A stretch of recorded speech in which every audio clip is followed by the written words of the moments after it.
It was a cold evening in Chicago. Outside, the wind moved quietly through the streets, and soft yellow lights from buildings reflected on the wet pavement after a light rain. On a quiet corner stood a small but elegant restaurant called Riverstone Grill. It wasn't the most expensive restaurant in the city, but people loved it for its warm atmosphere and kind service.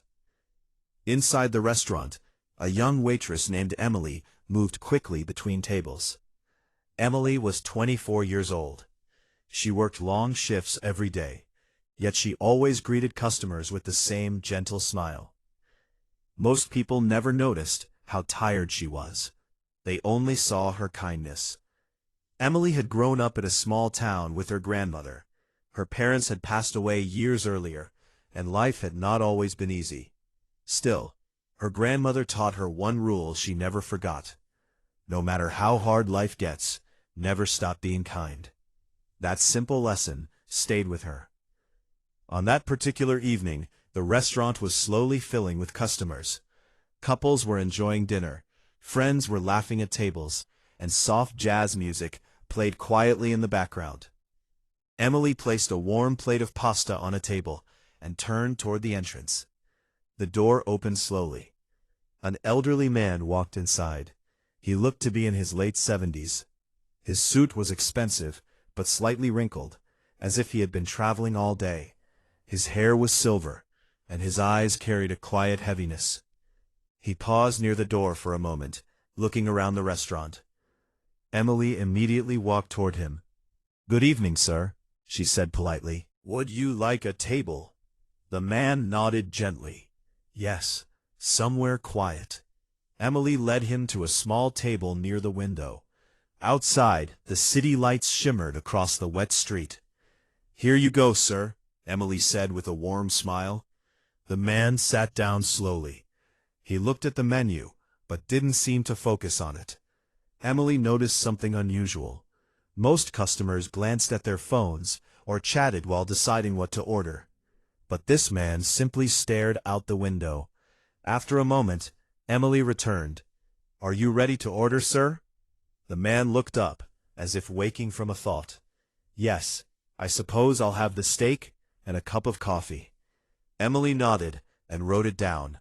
Of course, when she walked back toward the kitchen, she glanced once more at the elderly man.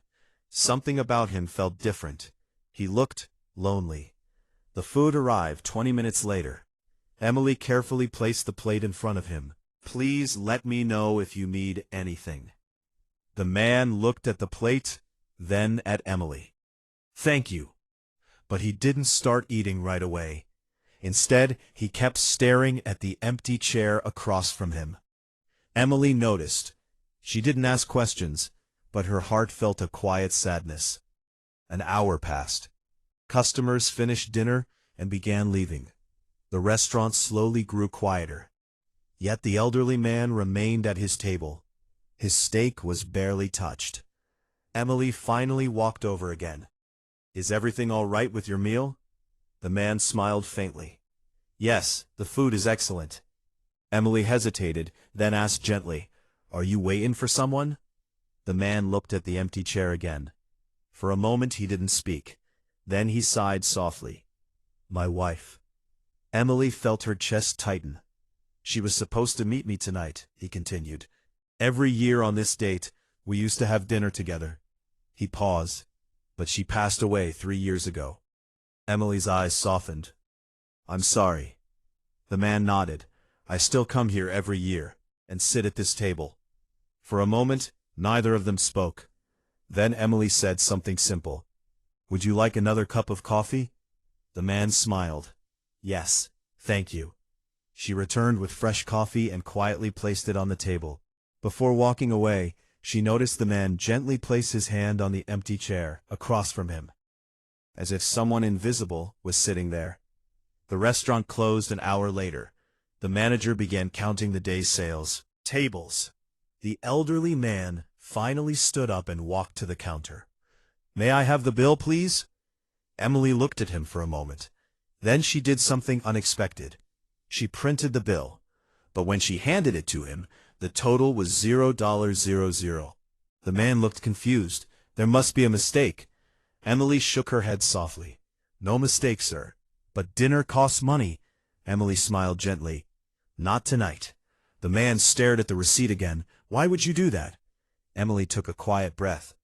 My grandmother used to say that some nights people don't need a bill. They need kindness. The old man said nothing, but his eyes slowly filled with tears. After a moment he spoke. You remind me of my daughter. Emily smiled politely. I'm glad. The man thanked her and slowly walked toward the door.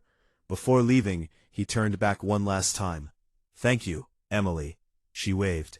Have a safe night, sir. The door closed behind him. Emily thought the moment was over. Just another quiet act of kindness. But the next morning, something unexpected happened. Emily arrived at work early. Her manager called her into the office. He looked shocked. Emily, do you know who that man was last night? She shook her head. No. Her manager handed her a newspaper. On the front page was a photograph. Emily froze. It was the same elderly man. The headline read, Billionaire investor Charles Whitman visits local restaurant. Emily's heart began to race. Her manager continued reading. Charles Whitman, founder of Whitman Global Holdings, worth over $4 billion. Emily whispered, That can't be right. But it was.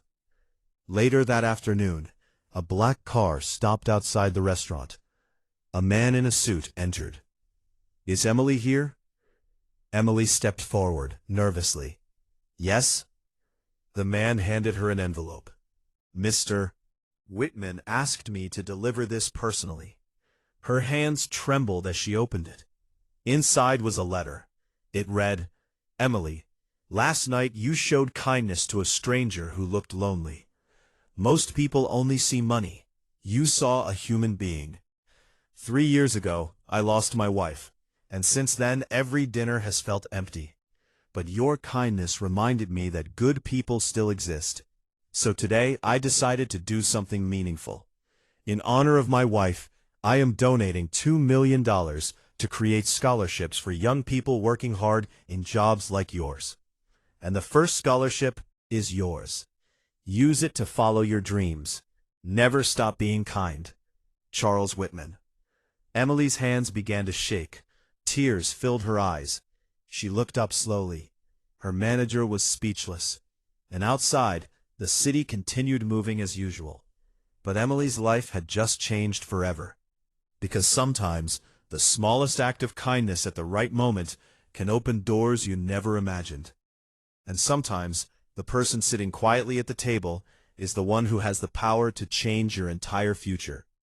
But kindness is what makes them notice you.